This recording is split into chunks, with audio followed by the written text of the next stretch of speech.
Hi friend, this is अंकित। आपका हार्दिक स्वागत करता है अपने यूट्यूब चैनल मैथ्स लवर अंकित पर। तो आज की इस वीडियो में हम होमोजीनियस लीनियर डिफरेंशियल इक्वेशन के बारे में जानेंगे। कौन सी differential equation? Homogeneous linear differential equation के बारे में जानेंगे। इससे पहले हमने linear differential equation with constant coefficient finish कर लिया है। अब क्या है? Homogeneous linear differential equation. बस छोटा सा ही अंतर है इसमें और पुरानी जो आपकी जो वो है इक्वेशंस, उनमें बस एक छोटा सा ही अंतर है। क्या अंतर है? देखो, आपकी लीनियर डिफरेंशियल इक्वेशन क्या होती थी? dy/dx plus py equal to q होती थी कि नहीं? Now linear differential equation with constant coefficient में आपका ये जो x की पावर n दिख रहा है, x की पावर n-1 दिख रहा है, यहाँ पे कांस्टेंट रहते थे। a0, a1, a2 कांस्टेंट रहते थे। नाउ इसमें क्या है कि y का जितनी बारी डिफरेंशिएशन हो रहा है, y का भाई n टाइम्स डिफरेंशिएशन हो रहा है y का, या nth टाइम्स डिफरेंशिएशन हो रहा है, तो उतने इंडिपेंडेंट वेरिएबल की पावर में मल्टीप्लाई हो रहा है। जैसे अब यहाँ पर y का डिफरेंशिएशन कितनी बारी हो रहा है? n-1 टाइम्स डिफरेंशिएशन हो रहा है, n-1th बार तो ही डिफरेंशिएशन हो रहा है। तो यहाँ पर x की पावर n-1 कर दिया। क्यों कर दिया? क्योंकि भाई इंडिपेंडेंट वेरिएबल का की पावर में उतने ही करेंगे जितने बार उसका डिफरेंशिएशन हो रहा है और उसका मल्टीप्लाई कर देंगे। सिंपली आप इसको भूल जाओ, एक एग्जांपल से समझ लो। कभी भी कुछ ऐसा है जैसे d3y/dx3 है, तो मल्टीप्लाई में इसके x3 आएगा ही आएगा। इंडिपेंडेंट वेरिएबल की पावर में वो पावर कितनी होगी इंडिपेंडेंट वेरिएबल की? जितनी बारी डिफरेंशिएशन हो रहा है, 3 बार डिफरेंशिएशन हो रहा है, तो x की जो पावर है वो 3 आएगी, क्योंकि इंडिपेंडेंट वेरिएबल की पावर 3 आएगी। यही फॉर्मेट है किसका? होमोजीनियस लीनियर डिफरेंशियल इक्वेशन का। सिमिलरली d2y/dx2 है, तो भाई इंडिपेंडेंट वेरिएबल x है, तो x की पावर में 2 आ गया और मल्टीप्लाई हो गया। dy/dx है, एक बार हो रहा है डिफरेंशिएशन, तो x की पावर में 1 आके मल्टीप्लाई हो गया। एक भी बार डिफरेंशिएशन नहीं हो रहा, तो x की पावर 0, मल्टीप्लाई मतलब 1 ही होता है। नाउ तो ये आपका एक्सप्रेशन या ये आपका expression homogeneous linear differential equation का होता है। एक क्वेश्चन देखते हैं इसके ऊपर, फिर आपको और समझ में आ जाएगा, क्योंकि इसका सॉल्यूशन हमारा मेन मोटिव है। तो इस कॉन्सेप्ट के ऊपर एक क्वेश्चन भी देख लेते हैं। जो होमोजीनियस लीनियर डिफरेंशियल इक्वेशन है, इसका अगर क्वेश्चन आएगा तो भाई सिंपल सी बात है तो एक इक्वेशन ही ना। एट लास्ट हमसे क्या पूछेगा कि इस इक्वेशन के सॉल्यूशन बताओ। जैसे क्वाड्रेटिक इक्वेशन दे दी जाती है, आपसे क्या पूछता है कि उसके सॉल्यूशन बताओ। रियल होंगे, इमेजिनरी होंगे या इक्वल होंगे, कैसे होंगे, वो आपसे एट लास्ट वही पूछेगा। तो सेम आपको इक्वेशन दे दी गई है, होमोजीनियस है क्योंकि x3 d3 है। जितने बार डिफरेंशिएशन हो रहा है, इंडिपेंडेंट वेरिएबल की पावर में उतना आके मल्टीप्लाई में जा रहा है कि नहीं, तो होमोजीनियस है। इसको कैसे सॉल्व करते हैं, इसका सॉल्यूशन कैसे निकालते हैं, वो हम देखते हैं। तो सबसे पहला स्टेप इसमें क्या होता है, आपको ये जो इंडिपेंडेंट वेरिएबल x, अच्छा इंडिपेंडेंट और डिपेंडेंट तो पता है ना, ये जो जिसके रेस्पेक्ट में हो रहा होता है डिफरेंशिएशन, उसको हम इंडिपेंडेंट वेरिएबल बोलते हैं। किसके रेस्पेक्ट में हो रहा है डिफरेंशिएशन? यहाँ पे x के। देखो d का मतलब होता है d/dx, यहाँ पर ये आपका इंडिपेंडेंट वेरिएबल x है। इस वाली लीनियर डिफरेंशियल इक्वेशन या होमोजीनियस लीनियर डिफरेंशियल इक्वेशन में नाउ तो x बराबर आपको सबसे पहले e की पावर z मानना है। यदि मैं इधर दोनों तरफ log ले लूंगा तो log x बराबर क्या हो जाएगा? z हो जाएगा कि नहीं? नाउ x3 d3 को सबसे पहला काम आपका है, अब ये पहला, फिर दूसरा, अब तीसरा क्या आपको x3 d3 को d into d-1 into d-2 में रिप्लेस करना है। करो जरा, तो d into d-1 into d-2 plus 2 को यहीं पे ऐसे लिखो। नाउ x² d² को एक कम में खोलेंगे, जैसे कि d इंटू d-1 प्लस 2 को रहने देंगे, इंटू में क्या है आपका y। This is equal to 10 और x बराबर क्या है आपका e की पावर z, तो 1/x बराबर क्या हो जाएगा? e की पावर माइनस z हो जाएगा। नाउ इसको मैंने सॉल्व किया तो कितना आया देखो, d² minus d into d-2 plus 2d² minus 2d plus 2 into y is equal to 10 times e की पावर जेड प्लस ई की पावर माइनस जेड। इसको फिर से सॉल्व किया मैंने तो कितना आया, d cube minus 2d² minus d² plus 2d plus 2d square minus 2d plus 2 into y is equal to LHS में आपका RHS में आपका इतना ही। देखो माइनस 2d² से plus 2d square plus 2d से माइनस 2d, क्या बचा, d cube minus d² plus 2। Now d cube minus d² plus 2 into y is equal to 10 times e की power z plus 10 times e की power minus Z.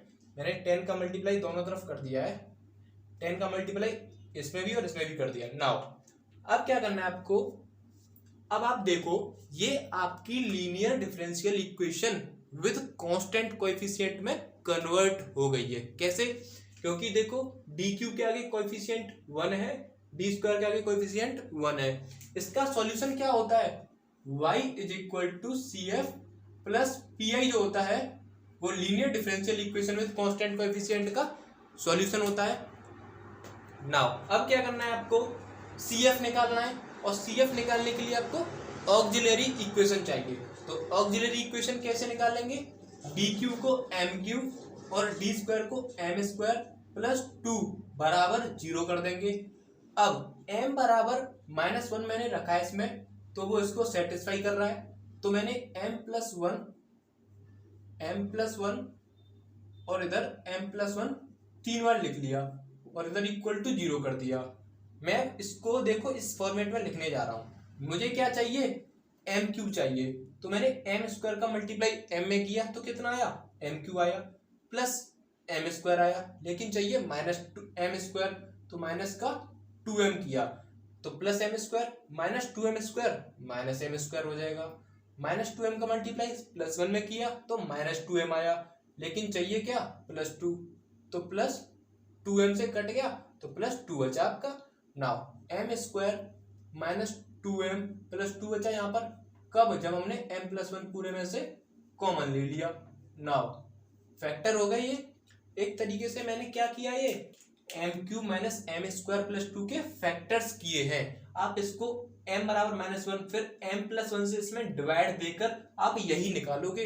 ये इसकी short trick है, आपको याद रखनी है, कुछ नहीं करना। इसको इधर लेके आना है बराबर में 0 और इसको 3 बार लिख लो, कम से कम 3 बार तो लिखो ही लिखो।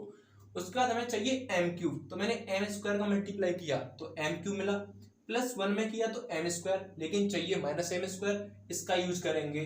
-2m किया तो -2m² plus m² minus m², ऐसे ही कर लोगे इसको। नाउ यहां से मैंने देखा m बराबर -1 कॉमा, यहाँ के मैंने फैक्टर्स निकाले तो m is equal to minus का b plus minus √b² plus minus √b²। तो कोई मिनट यार, बोर्ड हल रहा है। b² कितना हो जाएगा, 2 दूनी 4 माइनस के b²।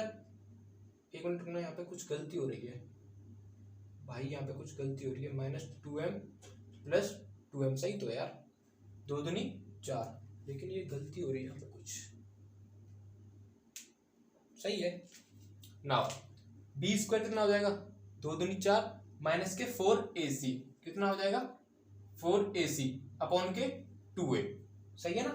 नाउ m बराबर यहां से मैंने निकाला, 8 में से 4 गए तो 4, तो कितना हुआ 1 प्लस माइनस कितना हो जाएगा 1। समझ में आया कि नहीं, कैसे किया, क्वाड्रेटिक फॉर्मूला लगाना है सिंपली। m बराबर माइनस का b मतलब कि +2 आ गया, प्लस माइनस √b², 2 दूनी 4 माइनस 4a इंटू c, तो 4 माइनस 8, अंडर रूट में कितना बचा, अंडर रूट में 4 बचा और अंडर रूट में -4 बचेगा, तो कितना आ जाएगा 2i। तो 2i को फिर 2 से डिवाइड किया हमने, इधर भाई 2 तो बचा, फिर 2i को इधर 2 से डिवाइड किया तो 1 प्लस माइनस i। इतना समझ में आया। अब एक रूट आपका m बराबर -1 है और एक आपका प्लस माइनस i है, तो CF कैसे लिखते हैं, कुछ याद है या बताऊं दोबारा से। तो देखो मैं इसको मिटा देता हूं, है ना, इसको मिटा दूं, इस साइड को मिटा दूं मैं। नाउ इसका CF कैसे लिखेंगे, जब m बराबर एक रूट -1 है और एक इमेजिनरी है, तो याद करो CF बराबर कितना होता था इसके लिए, C1 e की पावर m1 कितना है -1 इंटू x। लेकिन यहाँ ध्यान रखना है वेरिएबल x नहीं, इंडिपेंडेंट वेरिएबल क्या है यहाँ पे z है, तो -z आएगा। प्लस इसके लिए क्या करते थे e की पावर अल्फा, जब m बराबर alpha plus minus iota beta रहता है तो e की पावर अल्फा x, अल्फा कितना है यहाँ पे 1, C1 cos बीटा, बीटा कितना है यहाँ पे 1 प्लस C2 sin बीटा, फिर से बीटा कितना है आपका 1, तो यहाँ पे z, यहाँ पर भी z। नाउ ये समझ में आया। अब PI निकालने की कोशिश करते हैं। PI इज इक्वल टू जो भी RHS में रहता है उसको लिखते हैं 10 टाइम्स e की power z plus 10 times e की power -z upon function of d, तो dq minus D square plus 2। अब जरा याद करो ये कौन सा केस है, e की power az upon function of d, e की power az upon function of d। कैसे निकालते हैं PI, d को a से रिप्लेस करेंगे, किया e की पावर z, e की पावर az, a कितना है 1, तो 1 माइनस 1 खत्म अपॉन 2 प्लस 10 e की पावर -z अपॉन -1 रखो इसमें तो आपका 0 हो रहा है। जब 0 होता है तो क्या करते हैं, एक बारी z का मल्टीप्लाई कर लेंगे और इसका डिफरेंशिएशन कर देंगे, 3d स्क्वायर माइनस 2d। अब फिर से ट्राई करो तो ये कितना हो जाएगा 5 e की पावर z प्लस d बराबर -1 रखा आपने तो 3 + 2 5, 5 2 जा 10, 2 इंटू z, ये आपका 2 है और ये आपका z है, e की पावर -z। नाउ y बराबर सॉरी अब y बराबर CF प्लस PI आपका आंसर है। तो मैंने क्या किया, PI की वैल्यू और CF की वैल्यू उठा के यहां पर रख दी। इसको मिटा दूं, इसको मिटा दूं, तो y बराबर CF कितना है C1 e की पावर -z प्लस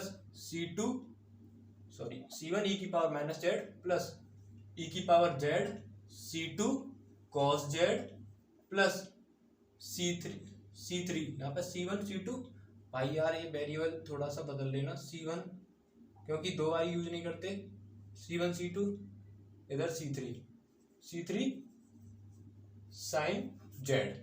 नाउ ये आपका CF आया। अभी PI की बारी है, 5 e की power z plus 2z e की पावर -z, ये आपका आंसर आया। लेकिन अगर आपने इसको यहीं तक छोड़ा, इस इक्वेशन का सॉल्यूशन ये अगर आपने यहीं पर छोड़ा तो आपका 2 नंबर कटेगा पूरा।